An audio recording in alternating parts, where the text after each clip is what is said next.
Hey everyone, welcome back to Corporate Decoder, the place where we try to make sense of the financial mumbo jumbo so you don't have to.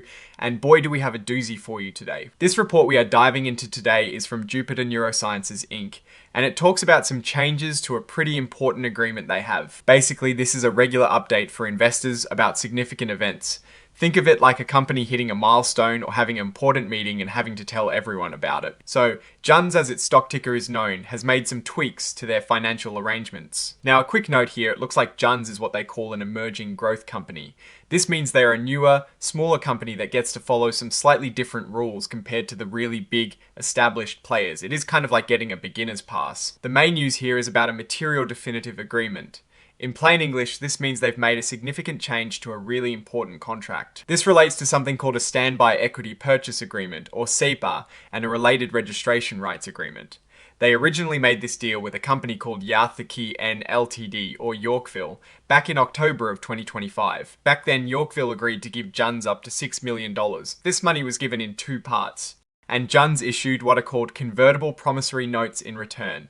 Think of these notes as loans that can later be turned into company stock. Now fast forward to the 20th of February 2026. JUNS and Yorkville have signed what they call an omnibus amendment. That is just a fancy way of saying a big, comprehensive update to their existing agreements. The key thing this amendment changes is how JUNS has to pay back these notes. Specifically, it adjusts the section about monthly payments. So, what exactly changed? Firstly, the monthly payments that JUNS needs to make will now start on the 1st of April of 2026. This is about a 3-month delay from what was originally planned. Secondly, how much they have to pay each month is now going to be different. It's not a fixed amount anymore, but a variable schedule. And thirdly, they've updated the rules about something called advance notices, which are related to the Standby Equity Purchase Agreement. The good news for JUNS is that they still have flexibility in how they make these payments. They can use cash or something called advance repayment, or a mix of both.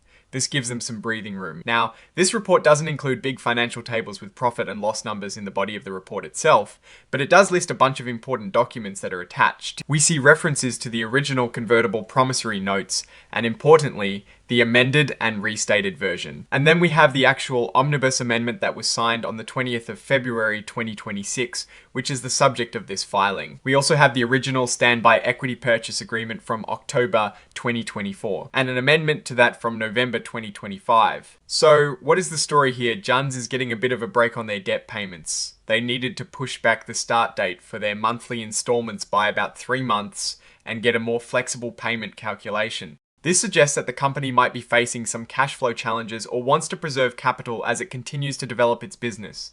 For Yorkville, the investor, this might mean a slightly longer wait for their money, but they've amended the agreement, indicating they are still committed to the partnership.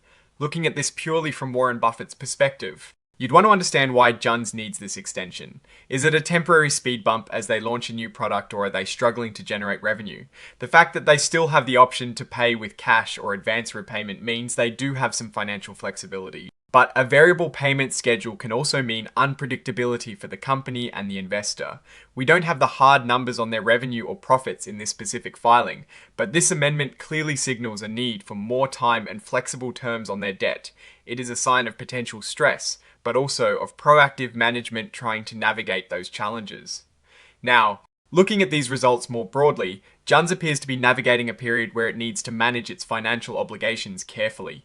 The extension on payments is a clear indicator that they are prioritizing operational flexibility. The key risk here is whether the company can generate enough future revenue to meet these amended payment terms and continue its growth trajectory. An opportunity might lie in their ability to leverage this extended runway to successfully bring new products or services to market. Alright, that is our breakdown of JUNS. Slater's filing, what is your take on these numbers and what they signal for the company's future? Do you think this amendment is a smart move or a sign of deeper trouble? Drop your thoughts in the comments. If this analysis was valuable, hitting that like button really helps, and subscribe for more deep dives. Don't forget to check out the Discord in the description for more community discussions. Thanks for watching. See you next time.